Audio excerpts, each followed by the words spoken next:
고린도서 앞부분은 보면은 고린도의 그 특수한 사정과 더불어서 굉장히 음란한 것들을 이렇게 거침없이 비판하는 바울의 얘기를 들었습니다. 이제 7장 이후로 가게 되면은 누군가의 질문에 대해서 답변하는 형식을 통해서 얘기를 계속하게 됩니다. 오늘은 특별히 결혼과 이혼의 문제, 그리고 하나님으로부터 부르심을 받은 것, 사명의 문제, 그런 것들을 오늘 얘기해 주고 있는데, 특별히 이 시대 우리가 이 가정 문제와 관련해서 오늘 본문 말씀을 통해서 저와 여러분이 성경적 기준은 무엇인지 한 번 더 확인하도록 하겠습니다. 1절 2절이에요 시작.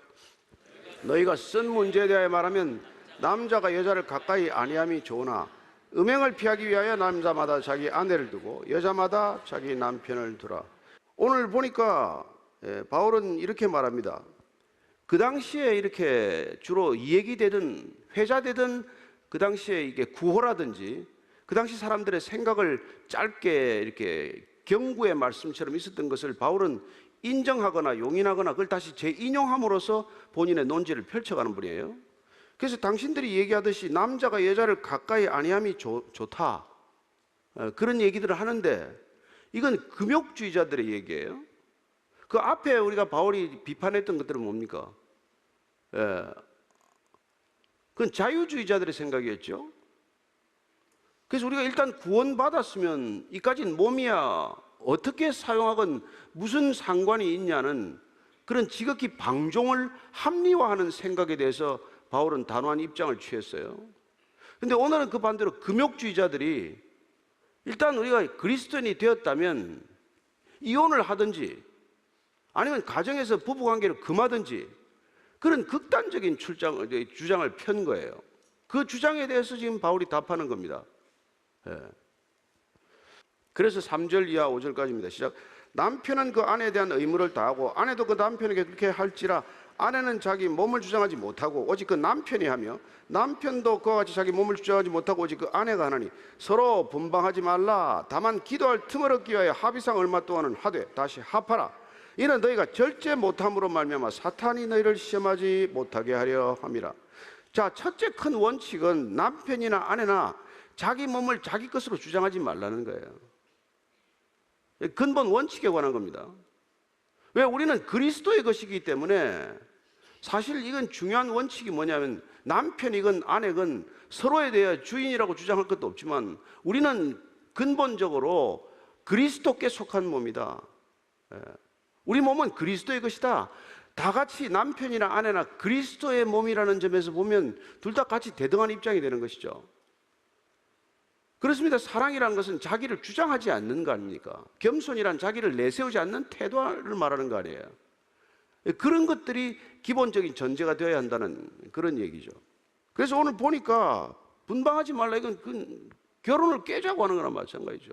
다만 뭐 기도한다든지 특별한 목적이 있다든지 할 때 당분간 한시적으로 각자 방을 섞고 있거나 별거 할 수 있지만 그러나 가능한 빨리 합하라, 도로 연합하라. 결혼의 본래 취지, 본래 목적을 회복하라는 것이죠. 왜냐하면 그렇게 오랫동안 가면 반드시 사탄이 너희를 시험한다는 거예요. 그러면 사탄이 부부관계를 기묘하게 그 틈을 비집고 들어온단 말이에요. 사단의 주전공 과목이 가정을 깨는 것, 부부관계를 깨는 것과 교회를 깨는 거란 말이에요. 왜냐하면 그 두 가지가 하나님이 주신 하나님의 공동체이기 때문에 그렇단 말이에요. 나머지 다 인간이 만든 거지만은 가정이라고 하는 것과 교회라고 하는 것은 하나님이 머리가 되시는 하나님의 공동체예요. 그걸 어떻게 깨겠습니까? 부부관계를 치고 들어온단 말이에요. 에덴 동산에서 두 사람 왜 쫓겨났습니까? 선악과에 대한 하와와 아담과 하와의 생각이 달랐기 때문에 그 생각에 틈이 생겼단 말이에요. 이걸 먹으면 정령 죽는다 하는 생각이 하와에게 정확히 전달되지 않은 거죠. 그러니까 사탄이 와서 거기를 뚫고 들어가는 거는 뭘 죽긴 죽냐? 하나님이 너를 시기해 해서 그런 거지. 먹어봐라 죽나 안 죽나? 여러분, 부부가 한 생각을 하지 않고 있으면 그렇게 꼭 사탄이 틈을 비집고 만들어서라도 들어온단 말이에요.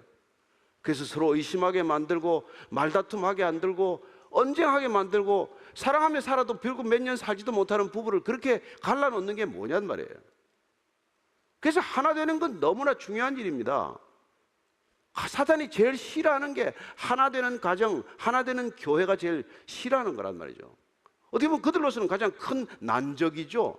상대하기 버거운 대적이라고 봐야 되는 것이죠. 왜 하나 되어야 합니까? 가정은 왜 교회는 하나 되어야 합니까? 예수님께서 왜 마지막 대제사장의 기도가 저들도 우리 안에서 하나가 되게 하소서, 그게 마지막 기도 아닙니까? 왜 그런 기도를 하겠어요? 그때 비로소 하나님의 공동체로서의 본질을 지켜내기 때문에 그런 것이죠.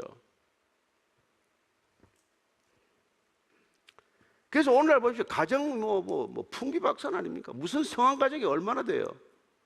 가정을 이렇게 조금만 들어보면 정말 볼 수 없을 만큼 추악한 일들이 일어나고 있고, 교회를 이렇게 조금 슬쩍 뒤져보면은 정말 외면할 수밖에 없는 일들이 수없이 일어난단 말이에요. 그러니까 틈을 내준 거죠. 뭐 시험에 빠진 것이고. 그러나 바울은 이렇게 덧붙입니다. 6절 7절의 시작. 그러나 내가 이 말을 하면 허락이요 명령은 아니니라. 나는 모든 사람이 나와 같기를 원하노라. 그러나 각각 하나님께 받은 자기의 은사가 있으니 이 사람은 이라고 저 사람은 저라니라. 근데 이런 말은 이거 성경에 있는 얘기가 아니다. 토라에 있는 얘기가 아니다. 이건 주님의 명령이다. 내가 내 생각을 조금 더 관용적으로 한 걸음 더 양보하면 이런 주장을 할 수 있다는 것이죠. 바울의 겸손함이 드러나는 표현이에요. 그래서 이건 주님께서 하셨던 반드시 지켜야 할 명령은 아니지만, 그러나 여러분들은 나처럼 되기를 원하노라. 바울 그 사람은 도대체 어떻게 살았는데 나처럼 되라고 하는 건가? 바울의 결혼 여부에 대해서도 굉장히 논쟁이 많아요. 그러나 그가 산헤드린 공회원이었다는 점을 감안한다면 그는 결혼했을 것으로 당연히 추정을 합니다.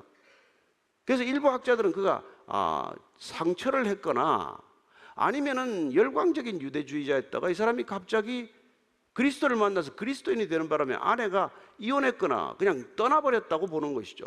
그 이후로 그는 새로 가정을 갖거나 결혼하지 않았다는 것을 얘기한다, 이렇게 추정을 하고 있습니다. 그렇기 때문에 그가 독신으로 살아가는 그 당시에 자기의 생활의 삶의 경험이나 바탕이 이런 주장을 펴는데 상당 부분 영향을 끼쳤다는 것을 우리가 짐작할 수 있겠죠. 자, 8절 이하를 쭉 읽겠습니다. 시작. 내가 결혼하지 아니한 자들과 과부들에게 이르노니 나와 같이 그냥 지내는 것이 좋으니라. 만일 절제할 수 없거든 결혼하라. 정욕이 불같이 타는 것보다 결혼하는 것이 나으니라. 결혼한 자들에게 내가 명하노니 명하는 자는 내가 아니오 주시라. 여자는 남편에게서 갈라서지 말고 만일 갈라섰으면 그대로 지내든지 다시 그 남편과 화합하든지 하라. 남편도 아내를 버리지 말며 아내를 버리지 말라. 이걸 지금 우리가 보면은 굉장히 구체적으로 실제적으로 지금 바울이 얘기하고 있다는 것을 알 수 있습니다. 결혼을 안 한 사람들, 어쩌면 뭐 비혼주의자들이 될 수 있겠죠. 또 뭐 과부가 된 사람들, 이런 사람들은 그냥 나처럼 혼자 그냥 지내라. 또 뭐 결혼을 해서 또 이렇게 일을 복잡하게 얽히게 만들지 말고 혼자 지내는 게 낫다. 그렇지만은 절제가 안 되거든 결혼을 해라. 얼마나 실제적이에요. 정욕이 너무 불같이 타서 말이지, 결혼하는 것보다 더 많은 죄를 짓는다면, 이 세상에 폐나 끼치고 해악을 끼친다면 결혼하는 게 낫지. 한 가정에 충실해서 세상에 이렇게 악을 끼치지 않는 게 좋지 않겠냐, 이런 얘기를 하는 거예요. 그리고 그는 결혼한 가정에 대해서 이렇게 명합니다. 이거는 내가 하는 게 아니라 주님께서 가정을 지키라고 하는 것, 이혼에 대한 원칙적인 이 금지의 얘기를 하는 것이죠. 주님께서 이혼은 원래부터 하지 말라는 게 주님의 입장이다, 이걸 지키라는 거예요. 그런데 이 이혼에 관해서는 주님 당시는 어떤 일이었습니까? 구약시대 때나 보면은 여성의 지위가 이게 형편없이 약했기 때문에 이혼 제도를 금한 것은, 이혼을 함부로 이렇게 하도록 못하게 한 것은 여성을 보호하고자 하는 원래 그 취지가 그렇다는 것을 염두에 둔 얘기란 말이에요. 그래서 그냥 아무렇게나 여자를 버렸어요. 로마 사회는 이런 말할 수도 없고, 로마나 헬라 사회에서의 여성의 지위는 뭐 우리가 더 말할 것도 없잖아요. 아니 오늘날도 여성의 지위가 뭐 사실은 평등한 지위를 갖고 있는 나라가 그렇게 많지 않은데, 여러분 고대 시대에 여자는 도대체 이게 뭐 이렇게 사람 취급을 하지 않았기 때문에 그냥 마음대로 내쫓아버리고 마음대로 여자를 학대하고, 거의 그냥 뭐 이렇게 물건 취급을 하듯이 했기 때문에 그 연약한 사회적인 약자였던 여성의 지위를 보호하기 위하여 이혼을 하지 말라고 얘기한 거란 말이에요. 예. 그렇게 함부로 가정을 깨지 마라. 그 당시 바울 당시에는 그 유명한 랍비 중에 힐렐이라는 사람이 있잖아요. 힐렐 같은 학파에서는 여자가 뭐 빵을 굽다가 빵을 태워도 이혼하라고. 예, 이혼이 좋다. 여러분 빵 조심해서 구우세요. 요새 남자들이 주로 굽는다 그러긴 하는데 그 정도로 뭐 함부로 여자를 이렇게 버리니까 이혼을 원칙적으로 하나님이 짝지어진 것을 인간이 나누지 말라는 그 취지는 말이죠. 이혼은 절대 불가다. 이런 근본 개념보다도 어떻게 하든지 여성이 여러분 이혼당하면 그 당시에는 경제력이 전혀 없기 때문에 이혼당해서 쫓겨나가면 그야말로 생계 자체가 불가능한 사회 구조 아니었습니까? 지금처럼 뭐 맞벌이를 하다가 이혼하는 것도 아니고 무슨 뭐 가족이 먹여 살려주는 것도 아니고 혼자서 살 길이 없기 때문에 이혼에 대해서 굉장히 엄격한 기준을 이렇게 잣대를 들이댔던 것이죠. 그러나 만일 갈라섰다면 또 그대로 지내든지 아니면 그 남편과 화합하든지 하라. 이런 처방을 본인이 내고 있는 거예요. 그리고 계속해서 그럼 이혼을 실제적으로 지금 바울은 어떤 생각을 가지고 있는 것인가? 이런 얘기를 쭉 지금 우리가 따라가 보면은 12절 이하입니다. 시작. 그 나머지 사람들에게 내가 말하노니 이는 주의 명령이 아니라 만일 어떤 형제에게 믿지 아니하는 아내가 있어 남편과 함께 살기를 좋아하거든 그를 버리지 말며 어떤 여자에게 믿지 아니하는 남편이 있어 아내와 함께 살기를 좋아하거든 그 남편을 버리지 말라. 믿지 아니하는 남편이 아내로 말미암아 거룩하게 되고 믿지 아니하는 아내가 남편으로 말미암아 거룩하게 되나니 그렇지 아니하면 너희 자녀도 깨끗하지 못하니라. 그러나 이제 거룩하니라. 자 보십시오. 주의 명령은 아니지만 그 당시에 이 헬라 세계에서는 대부분 그리스도인이 되었다는 것은 혼자 믿음을 결단하는 일이에요. 그러니까 배우자가 같이 이렇게 뭐 브리스길라와 아굴라 부부처럼 이렇게 부부가 함께 신앙을 가졌다는 것은 드문 일에 해당한단 말이죠. 한쪽이 믿게 되었는데 한쪽이 믿지 않을 경우에는 그럼 가정을 어떻게 되나? 이단들은 요새 한국에서는 가차없이 가정을 깨라고 얘기를 해요. 그것도 여러분 진짜 정말 조심해야 될 얘기란 말이죠. 그래서 어떻게 하든지 가정을 깨고 나오고 무슨 이혼해서 위자료 받아가지고 나오라는 식으로 그렇게 이렇게 막 부추기는 그런 이단들이 또 있어요. 그건 아니라는 것이죠. 믿지 않는 아내나 믿지 않는 남편이 같이 살고자 한다면 신앙을 가졌다는 이유로 함부로 가정을 깨지 말라는 거예요. 왜? 당신 때문에 남편이나 아내가 신앙을 갖게 될런지 어떻게 아냐? 전도가 되고 구원받을지 누가 아냐? 그러니 가정의 목적이 당신의 행복이 아니라 구원이라면 우리가 그리스도인이 되었다는 것은 삶의 목적과 방향이 완전히 바뀌는 일인데 그전에는 나 하나 행복하게 살기 위해서 결혼했더니 이게 이렇게 불행해서 내가 살 이유가 없다라고 생각하는 그런 기준과 잣대로 가정을 들여다봤다면 그리스도인이 된 이후로는 그 큰 원칙이나 줄거리가 바뀐 거란 말이에요. 이제는 더 이상 나를 행복하기 위한 가정이 아니라 이 가정을 거룩하고 성결하게 하고 자녀를 거룩하게 키워서 이 가정이 세상을 바꿀 수 있는, 세상을 변혁시킬 수 있는 하나님의 통로가 되게 하는 것, 그게 가정의 새로운 목적이 되었다면 서로 불신자 배우자가 있다고 하더라도 그 불신자 배우자를 당신 때문에 믿음의 길로 인도하고 구원받게 한다면 충분히 그 가정은 지킬 만한 이유가 있다고 말하는 것이죠. 납득이 되는 얘기 아닙니까? 대단히 설득적인 얘기 아니에요? 자, 15절 16절이에요. 그러면 우리가 구체적으로 가정을 지키라는 큰 원칙은 알겠는데 지킬 수 없는 경우는 어떻게 되냐 이 말이죠. 15절 16절이면 시작. 혹 믿지 아니하는 자가 갈리거든 갈리게 하라. 형제나 자매나 이런 일에 구애될 것이 없느니라. 그러나 하나님은 화평 중에서 너희를 부르셨느니라. 아내 된 자여 내가 남편을 구원하는지 어찌 알 수 있으며 남편 된 자여 내가 내 아내를 구원하는지 어찌 알 수 있으리요. 근데 믿지 않는 불신 가정들에서는 고통스러운 일이 많이 일어나잖아요. 근데 자꾸 믿지 않는 배우자가 헤어지자, 자꾸 헤어지자고 그렇게 고집을 부리고 피우고 하면은 그러면 헤어지라는 거예요. 그러나 우리 가정은 뭡니까? 결혼은 화평 가운데 너희를 부르셨다. 화평케 하는 자로 부르셨다고 말합니다. 우리가 화평케 할 수 있으면 가정을 지키는 게 합당하지만 한 사람의 능력으로 도저히 그 화평을 지킬 수 없다면, 예를 들어서 상습적인 폭력, 그걸 어떻게 여자가 이깁니까? 그걸 맞고 계속 견디라? 그런 무책임한 소리가 어디 있어요? 상습적인 도박 때문에 모든 가재도구 다 갖다 팔다. 그걸 어떻게 견뎌요? 그런 사람한테 그래도 믿음으로 견디세요. 그건 무책임한 소리죠. 너 한번 견뎌볼래? 아니, 가정이라고 하는 근본적으로 화평케 해야 하는 가정의 기본 전제 조건이 다 깨어지면은 그건 문제가 다른 문제란 말이에요. 결혼을 해서 화평하는 가정을 만들고자 결혼했는데 결혼의 전제 전체가 다 깨어지고 바탕이 없다면 거기다 대고 그냥 견디보십시오. 목사는 그렇게 얘기할 수 있어요. 끝까지 견디면 이깁니다. 맞아 봤습니까, 목사들이? 매일같이? 그게 함부로 얘기할 수 있는 게 아니란 말이에요. 그래서 바울은 지금 현실적으로 이런 걸 얘기하는데 이건 그 당시로서는 좀 파격적인 얘기고 혁명적인 주장이에요. 이런 얘기를 한다는 것은 특별히 남자가 여자를 위하여 얘기하거나 대변하는 입장, 변호하는 입장, 이건 정신 나간 짓이에요. 얼마나 성경이 여러분 급진적인지 여러분들 좀 생각하셔야 됩니다. 지금도 이런 거 이게 뭐 정통주의 같은 데서는 뭐 끝까지 견디라고만 얘기를 하겠죠. 그러나 갈라지게 하면 갈라지라는 거. 여러분 교회 다니면 그리스도인입니까? 어릴 때 세례 받았으면 그리스도인입니까? 더 교활하고 악랄하게 부부싸움 한 사람도 얘기를 들었어요. 꼭 부인을 때릴 때 방석을 덮어놓고 때린대, 표 안 나게. 그런 사람은 어떻게 살라는 얘기예요, 예를 들어서. 뭐 내가 흥분할 일 아니지만은. 그래서 이게 지금 바울이 여러분 앞에 그러나 살라고 하는 게 큰 원칙이에요. 화평케 할 수만 있다면 어떻게든지 화평을 지키라. 그러나 도저히 안 되면은 갈라지게 하라.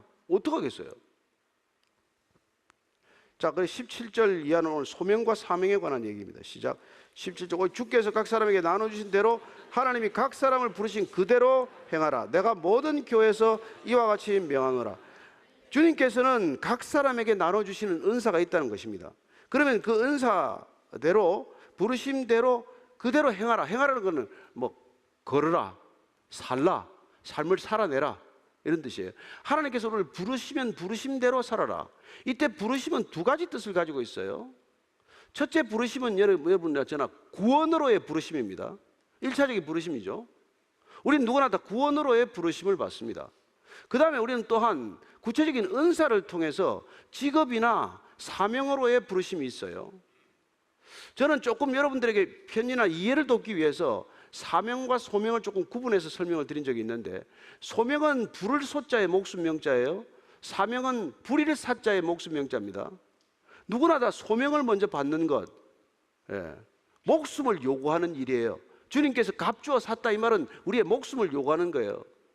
그래서 본헤브 같은 사람은 그리스도께서 우리를 따르라고 하는 것은 죽으라고 따르라고 하는 것이다, 이렇게 표현하는 게 맞는 얘기예요. 우리는 그분이 부르시면 죽으라고 부르신 것입니다. 그런 의미에서 구원은 소명에 관한 부분이고, 그러나 우리에게 은사를 주셔서 무슨 각양각색의 은사가 있지 않습니까? 성경에 나오는 여러 가지 은사를 주시는 까닭은 그 은사를 가지고 구체적으로 우리에게 주어진 형편과 상황과 처지와 자리에서 그리스도를 드러내는 삶을 살도록 하기 위한 것은 우리에게 사명이라고 우리가 명명할 수 있는 것이죠. 가서 우리는 그 목숨을 써야 하는 곳, 어떻게 써야 할 것인가, 우리에게 주신 은사로 그분의 거룩함을 드러내는 삶을 사는 것, 이건 사명에 관한 부분이다. 이렇게 편의상 우리가 이렇게 한번 구분해보지만 실제 쓰일 때는 뭐 이게 혼용해서 쓰인다는 것을 잘 아실 것입니다. 그래서 뭐 그냥 이 사명이나 소명이나 같은 뜻으로 쓰기도 하고 혼용해서 쓰지만은 우리가 조금 더 구분한다면 구원으로의 부르심과 직업으로서의 부르심, 이런 것이 있을 수 있다는 것이죠. 그렇다면 부른 그 자리에서 부르심대로 주어진 은사대로 그렇게 살아내라고 지금 말씀하고 있는 것이죠. 사도 바울 자신은 자기가 모든 교회에서 이렇게 명령한다고 얘기하는 것입니다. 18절 19절입니다. 시작. 할례자로서 부르심을 받은 자가 있느냐? 무할례자가 되지 말며, 무할례자로 부르심을 받은 자가 있느냐? 할례를 받지 말라. 할례 받는 것도 아무것도 아니요 할례 받지 아니하는 것도 아무것도 아니로되 오직 하나님의 계명을 지킬 따름이니라. 사도 바울은 이방 세계, 헬라 세계를 특별히 선교하고 다니면서 할례와 무할례에 대한 그런 시비나 그런 것들에 대해서 굉장히 엄격한 입장을 취했어요. 할례나 할례 받지 않은 것 자체가 구원에서는 결정적인 역할이 아니다. 그건 사실 구원과 상관이 없다. 이런 입장을 취했기 때문에 이제 유대주의자들이나 이런 사람들은 와서 그리스도를 믿어도 할례는 받아야지 하는 이런 것들을 이단으로 정죄하고 그런 것들 따르지 말라고 엄격하게 얘기한 것이죠. 따라서 우리가 할례를 받거나 할례를 받지 않거나 이건 구원과도 우리의 사명이나 소명과 관련이 없다는 것을 지금 강력하게 얘기하고 있는 것입니다. 자, 그 다음에 20절 이하를 읽습니다. 시작. 각 사람은 부르심을 받은 그 부르심 그대로 지내라. 내가 종으로 있을 때 부르심을 받았느냐? 염려하지 말라. 그러나 내가 자유롭게 될 수 있거든 그것을 이용하라. 주 안에서 부르심을 받은 자는 종이라도 주께 속한 자유인이요 또 그와 같이 자유인으로 있을 때 부르심을 받은 자는 그리스도의 종이니라. 여러분, 그 당시에 주종 관계라는 것은 이건 손댈 수 없는 관계 아닙니까? 노예와 주인으로 만났다는 건 이건 있을 수, 그 벽이라는 건 상상할 수 없는 것이죠. 그럼에도 불구하고 지금 그런데 이제 예수 만나서 믿고 나면은 그저 주종 관계라는 게 의미가 없다. 그래서 주인에게 함부로 대하는 종이 생길 수 있잖아요. 그러지 말라는 거예요. 우리가 그리스도를 만났고 그리스도께서 부르심을 받았다고 하더라도 우리는 우리에게 주어진 사회적 신분이 우리를 억압하는 건 아니지만 그러나 그걸 그 부르심의 처지와 상황에서 적절하게 맞게 행동하라는 얘기예요. 자, 우리가 교회에서 만났습니다. 여기서는 형제로 만난 거예요. 사장과 뭐 사원이 아니라. 그러나 회사 가가지고 김 사장, 김 형제, 이게 여러분 이게 되겠습니까?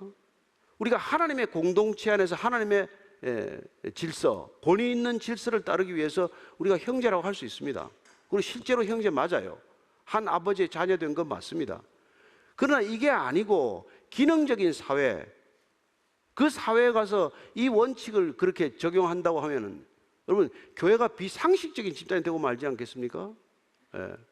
거긴 거기대로 세상의 질서가 있단 말이에요. 그래서 우리가 그 질서를 인정하는 것을 지혜롭게 산다고 그러는 거예요. 그건 타협이나 이거하고 문제가 다른 문제예요. 우리가 여기서는 한 믿음의 형제요. 그래서 여기서는 우리가 여러분 동호회, 향후회 이런 걸 허용하지 않잖아요. 그게 허용하지 않는 게 성경적입니다. 우리는 사회적인 차등의 근거나 이런 것들을 가지고 교회를 이루지 않습니다.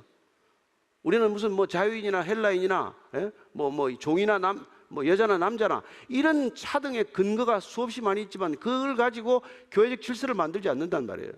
우리는 여기서 권위주의적 질서를 만들지 않습니다. 권위 있는 분은 하나님 한 분이십니다. 그분 아래서 우리가 스스로 기꺼이 복종함으로써 권위 있는 질서는 태동되지만 우리는 이게 결코 권력적 질서나 권위주의적 질서로 변질되어서는 안 된다는 것입니다. 그렇게 하면 교회는 본질을 순식간에 잃어버리고 마는 것이죠. 그래서 내가 종으로 부르심을 받았냐? 종으로 지내라. 이게 노예제도를 옹호하는 발언입니까? 그렇지 않아요. 오히려 바울은 노예제도에 대해서 그는 반대하는 입장이 분명한 사람이에요, 사실은. 그러니까 종이라면 종으로 살고 내가 또 무슨 기회를 얻어서 자유인이 되었느냐? 그럼 또 자유인이 되는 그 기회를 선용을 하라. 주 안에서 우리가 부름을 받으면 종이라도 주님께 속함으로 자유인이 되는 것이고 내가 자유인으로 부름을 받았냐? 비록 자유인이라도 그리스도 안에서 종이 되는 것이다. 그래서 우리는 차등이 없다. 그런 얘기를 하고 있는 것이죠. 자, 23절, 24절 읽고 마칩니다. 정리하겠습니다. 시작. 너희는 값으로 사신 것이니 사람들의 종이 되지 말라. 형제들아, 너희는 각각 부르심을 간 그대로 하나님과 함께 거하라. 주님께서 값으로 주어 사셨기 때문에 우리는 결코 사람들의 종이 더 이상 될 수 없다는 거예요. 우리는 기꺼이 자발적으로 그리스도의 종이 되기를 자청했지만 그건 여러분 결코 우리가 강압적인 얘기는 아니란 말이에요. 우리가 그분의 사랑에 목이 메어서 마치 유대인들 가운데서 종이 7년 지나서 해방시켰음에도 불구하고 나는 이 집에 기꺼이 종으로 남겠습니다 해서 가서 귀를 뚫고 귀걸이를 달고 그 집에 종 노릇을 했던 것처럼 우리를 그리스도께서 우리를 부르셔서 자유케 하셨지만 우리는 이제 이 자유를 내 뜻을, 내 욕망을 추구하는 자유가 아니라 그리스도를 위하여 하나님의 나라를 위해 살아가는 그런 진정한 자유. 그래서 기꺼이 내가 그리스도의 종이 되는 신분이라도 나는 감내하겠다. 이런 뜻에서 우리는 종의 길을 자청한 사람이란 말이죠. 그건 그분께서 우리를 값주어 사셨기 때문이고 우리를 진정으로 해방시켰기 때문에 이런 얘기를 하는 것이죠. 그래서 우리는 각각 부르심을 그대로 하나님께 거하라. 자, 이 세상을 어떻게 살란 얘기입니까? 여러분들 지금 현재 사원으로 부름받았습니까? 여러분 어떤 분은 뭐 CEO로 창업해서 무슨 CEO로 부름받았습니까? 각각 그 직책을 가지되 그리스도인으로 살아내라는 거예요. 예. 여러분들이 어디를 가나 어디서든지 어떤 상황에서든지 그리스도인이라는 정체성이 앞서 주어진 정체성이고 더 우월적인 정체성이고 그 우월성이 절대적으로 여러분들의 삶을 지배하는 원칙이기 때문에 여러분들이 어떤 상황, 어떤 처지, 어떤 환경, 어디에 놓이더라도 그리스도인의 정체성을 무너뜨리지는 말라는 얘기죠. 예. 그래서 여러분들이 무슨 회사를 교회로 만들라 그런 얘기가 아닙니다. 여러분, 회사는 회사다워도 관계없어요. 그러나 회사 사장이건 임원이건 사원이건 그리스도인으로서 살아가는 삶의 태도는 무너뜨리지 말라는 그런 얘기란 말이에요. 예. 무슨 회사를 교회로 만든다고 해서 회사가 무슨 뭐 교회가 됩니까? 예. 그게 아니고 다만 우리가 주의해야 될 것은 회사를 교회로 만드는 것보다 더 중요한 것은 교회를 회사로 만들어서는 안 된단 말이에요. 예. 더 중요한 건 이 교회가 본질을 지키는 거라는 것을 기억해야 합니다. 이 교회가 본질을 지켜낼 때 우리가 흩어져서 어디에 있든지 본인 스스로의 정체성을 흩뜨리지 않는 진정한 그리스도인으로 살아낼 줄로 믿습니다. 한 주간 그렇게 살다가 지치고 또 피 흘리고 와서 여기 와서 상처를 싸매고 또 우리는 현장으로 가는 사람들이에요. 그렇게 한 주간 힘차게 살다가 돌아오시게 되기를 바랍니다.